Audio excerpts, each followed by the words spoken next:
Okay, let's go live. I always say it's like I've never done this before. All right, ladies and gentlemen, we are back with the Louis B. Free Radio Show, Brain Food from the Heartland. Returning to the show, I'm honored to have from In Defense of Animals, Doll Stanley. Doll, great to have you back. Thank you. Love being on your show. I love having you on because you do such great work. And we want to talk about the awards ceremony, but I always ask you this, a little bit about you, a little bit about In Defense of Animals. Well, for folks who may have not heard before, I work for the International Organization in Defense of Animals, and I head our Justice for Animals campaign. And my office is in Mississippi. And what brought us here, first of all, In Defense of Animals was founded in 1983. I went to work for us in 1989, and I've been blessed to be with the organization all these years. And we came to Mississippi because there were two USDA licensed Class B dealers. Those are people who gather dogs, acquire dogs to sell to laboratories. And let's just say they were illegally getting these dogs, and they both had over 750 violations of the Animal Welfare Act. And the USDA wasn't doing anything about it. Please, folks, don't think your government agencies are really taking on the task that you think they are. There are times when you have to really dig your heels in. It took us 6 months. I went undercover. I got on one of the guy's property where his kennels were. We got records. I went to trade and sale days where they have dog yards, and you don't even want to know about it. But bottom line is we got them shut down. And after being here 6 months, I had started working on cruelty cases here. And the reality is Mississippi doesn't have people that are worse than anywhere else. Most Mississippians would not harm an animal, but there are no resources for law enforcement to engage in cruelty cases. Most counties don't have shelters. A lot of communities don't have shelters. They may not have an animal group. But the awesome thing is that rescuers all over the state are reaching out. We're working together. We're helping as many animals as we can. But unfortunately, most people don't want to do the cruelty cases. So I am a certified cruelty investigator, and that's besides working on legislation when it's appropriate, the cruelty cases are my forte. You and I have talked about this before, and I want to get into the awards and the great news about Buddy's Law, but it's got to be, how do you deal with it? Because and again, we need people like yourself that can go undercover and do that. I have so much admiration for you, because I was gonna say, I know I couldn't do that. I would flip out. You need to focus on the greater good when you're doing it. How do you do that? Well, when I was younger, I was the person that if I saw somebody who was disabled badly, my heart went out. I had a hard time not crying. And one day I looked in the mirror, and the mirror wasn't my best friend because I'm vain. It was because when I was a kid, I spent a lot of time talking to the mirror because we'll just say I didn't get to play with other kids a lot. So I looked in the mirror and I said, hello, who's it hurting? Those animals are suffering. People are suffering. Stop feeling sorry for yourself that you have to experience seeing it, and take action. Now, is it easy? No. But over the years, I'm not going to say I've hardened and toughened. I guess maybe that is what it is. But I have the realization that if I go out with law enforcement and I start crying and, grabbing the animal, and if I am not professional, they're not going to work with me. And I hear people all the time saying law enforcement won't help. I don't have that problem. I guess it's my approach. First of all, a lot of law enforcement officers are not trained in animal law. So if you bring the animal law with you and don't stick it under their nose like, oh, you didn't know and I'm telling you, but work with them. Honestly, there are some absolutely amazing law enforcement officers, prosecutors, and judges here in Mississippi that I'm just thrilled. We get the job done. And I've had a couple of cases lately. I think I told you about the one with the puppy with the broken legs. You did. Devastated. It devastated me. And then right after that, within a week or two, you can probably tell I'm a little emotional. Sorry. It's okay. It was just at midnight. It was 11:48. Time is one thing I pay attention to. And I had to retrieve a dog that had been brutally shot multiple times. No, he was not dead.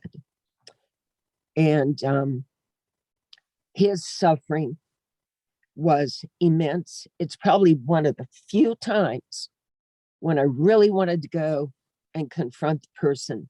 I wanted to do something to him. And that's not me. And here's the thing, when you go on cruelty cases, if you treat the people like their animals are so much more important to you than they are, what do you think they're going to do when you leave? Yeah. If you haven't taken the animals, what are they going to do to the next animal? Honestly, by showing respect, even to the abusers, you gain so much. And I've had multiple incidents where I had one man, I think I've told you this story before. I mean, he was in my face. He was literally like spitting on my face. He was yelling at me. And by the time I left, we had an agreement. I'd be back in 48 hours. And it was shocking. He not only had moved his dog pens, had friends help him, he was literally scrubbing dog houses and water bowls when I went back to check on him. Wow. That's Some fantastic. people don't see what's wrong. And if you put them in a corner, what do you expect? They're going to be defensive. If you give them a way to come out and grow.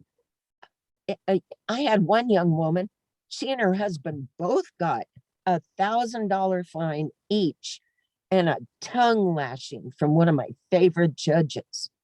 And in a few months, they called me to report their next door neighbor for not taking care of their dog. Wow. And it wasn't, oh, they're not taking care of their dog either. It was a learning experience. I'm not fond of the word education. I like the word sharing. A lot of people, who do you think you are? You're going to educate them. But you can share your information and you get a lot further. That's fantastic, though. Again, your approach, because you're right. If you go adversarial, what do you expect them to do, and were they going to take it out on the animal? You've got to be really, really conscientious about that. Well, you and I need to talk about mirror talk someday off air, because I've had some very powerful experiences talking to myself and answering myself in the mirror. So we have to talk about that off and share some of that, because that's when you said that I've never heard anybody else say it like that. I mean, other than some of my personal experiences, because when I've told people about my experience of talking to myself in the mirror, they kind of move away. But it's been very powerful for me. I want to say hi to Jack at the shop around the corner. On the wall, who is going to do the best of all? Yeah. Yes. Yeah. Yeah. Let's talk. Firstly, the Buddy's Law. You got to give us an update on Buddy's Law, because last time we spoke, we were all very disappointed. Well, we were very disappointed that Buddy's Law, the piece of legislation, the bill, was tagged on to a bill that will allow night hunting of nuisance animals. Okay, so does that, mostly they're talking about feral pigs, And they are going to have heavier fines for bringing pigs in and releasing them. But, you know, obviously we're not a fan of that legislation, but apparently it passed yesterday in the House.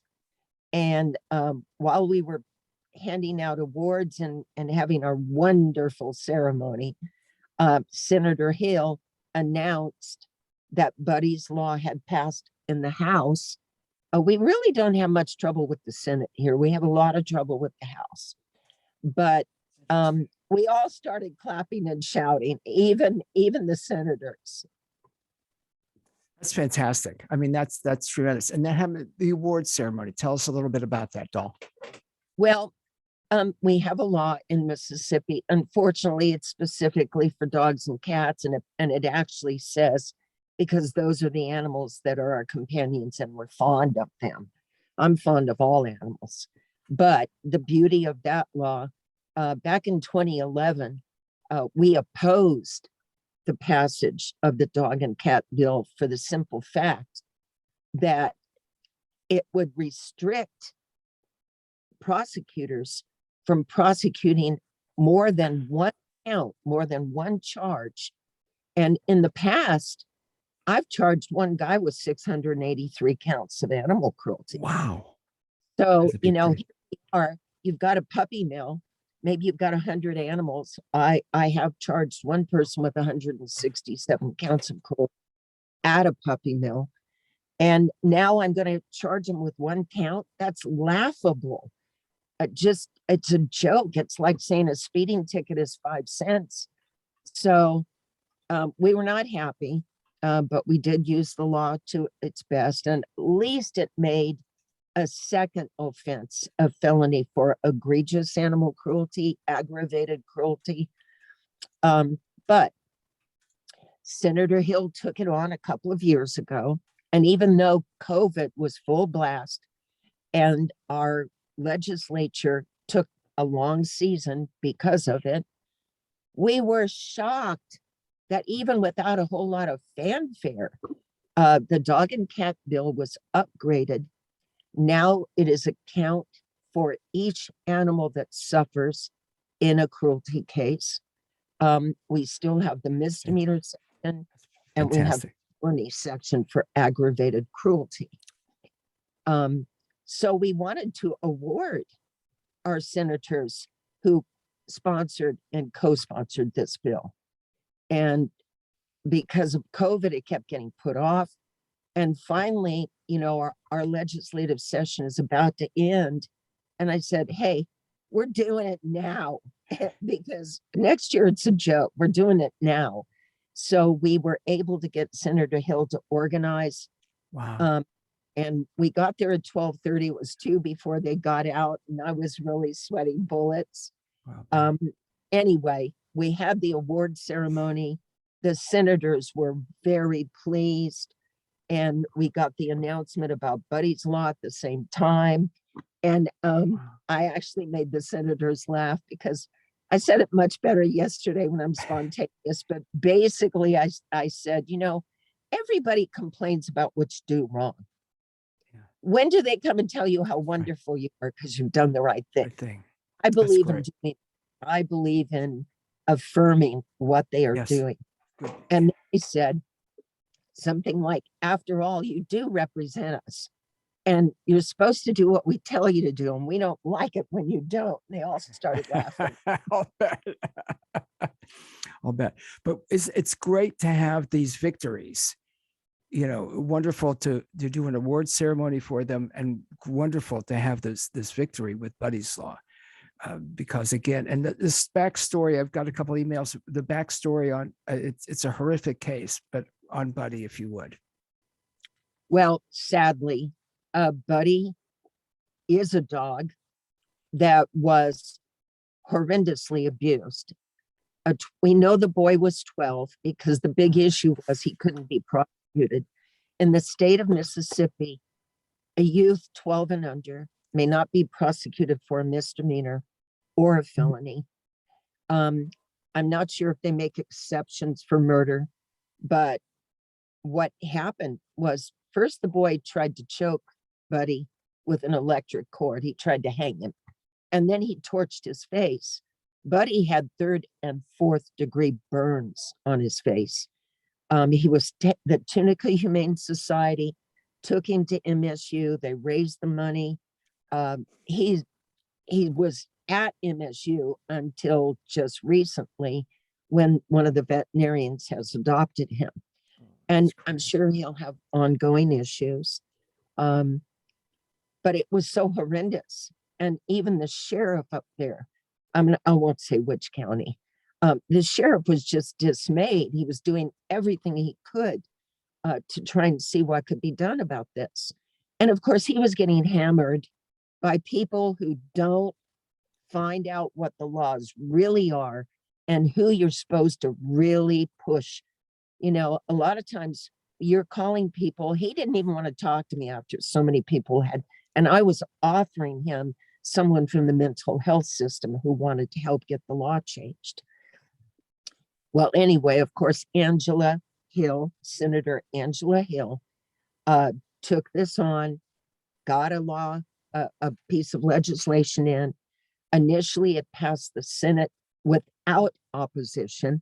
We're talking about the Mississippi states. And then it went to the House, and the Judicial B Committee with Senator Nick Bain. It was killed. They didn't let it out of committee. Well, Angela is very, very cunning. She's awesome. She took and found somebody that would tag it on to one of their horrible bills that she knew was going to get passed. And that's what happened yesterday. That's as far fantastic. as it passed unanimously. That's fantastic. We've got to get, I'm going to say, regardless of the age, if a kid's torturing animals, they've got to get them in the system. They've got it where they can mandate treatment and help. Right. And help for the kid. And again, I understand people say, well, someone's doing something. Yes, someone did something, or someone is hurting that child. And yes, you've got to, that doesn't justify the child hurting an animal. And you've got to intervene when they're young and not wait until it becomes horrific when they're older. Right. More horrific. I'm sorry. I misspoke. To humans, because it escalates. It escalates. If people don't care about the animals, they ought to care about their families, friends, and neighbors. Well, we had a case in the 90s here in Mississippi where a young man, first he tortured his dog, then he killed his mother savagely, and then he went to school and shot 7 children, 7 fellow students. 2 died. The other, I'm sure, lived with the scar of it. If you don't like animals, you have to understand that people who do bad things, it's called the cycle of violence. Yes. It has no boundary. Obviously, they're going to start out with the weak that won't tell on them, or they can get away with it. But if they may not be a serial killer, but they're going to be engaged in domestic violence and other things. Look at how many people kill their own family members. And we have to understand that every child is different. It's not always an abused child that does these things. There are different reasons why some children are born with a propensity for violence, whether it's chemical, whatever it is. We don't know. Sometimes, look at what some women are putting into their bodies during the pregnancy, and then the outcome for those poor children. And I'm glad that you and IDA.org, In Defense of Animals, IDA.org, and we've got the links up, louisfreeshow.com and WFMJ.com, had that tremendous victory. And what great timing, Dolph Stanley, right? What wonderful timing. The award ceremony, learning all this. It's so much tough news, bad news. The worst zoos, they just published the list of the worst zoos. It just, all the hell that's going on and being perpetrated on these innocent, sentient beings. It's wonderful to have some good news. And we can't allow ourselves, if we're truly committed to a better world, I'm so tired of hearing people say, "Oh, I can't look." Yeah, Oh, that's right. Yeah, you have to look. Yeah, you can't don't look away. I always say you can't look away. You your can't front look away. here. You can't look away. Go ahead. I interrupted you. No, I'm sorry, and probably interrupted you. No. I'm just saying it's going to impact society. It's Yeah. going to impact you.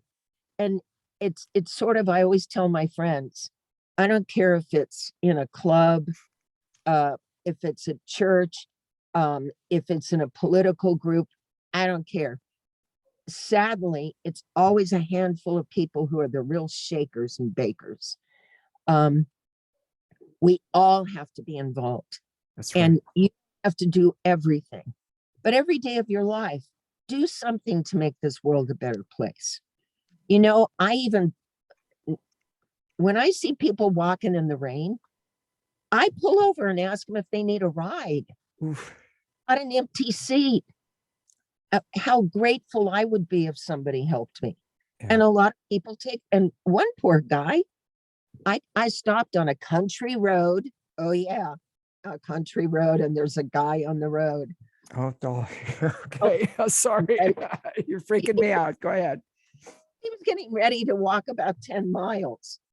He was so grateful. And you know what? I was so happy. Yeah, to be The able to. blessing that you get when you can help Yeah. other people. You know, one of the things, and I've been taking the bus. I've had a number of automotive issues over the last month, and what's always interesting to me, and I'm always grateful, is when someone I know, this just happened last week, someone turned around, saw me walking, and wanted to make sure that, you know, that I didn't need a whatever. And I was walking while, you know, because I was too nervous to sit while they were looking at the car to find out how much it was going to cost to get it fixed. But I was walking to exercise a bit.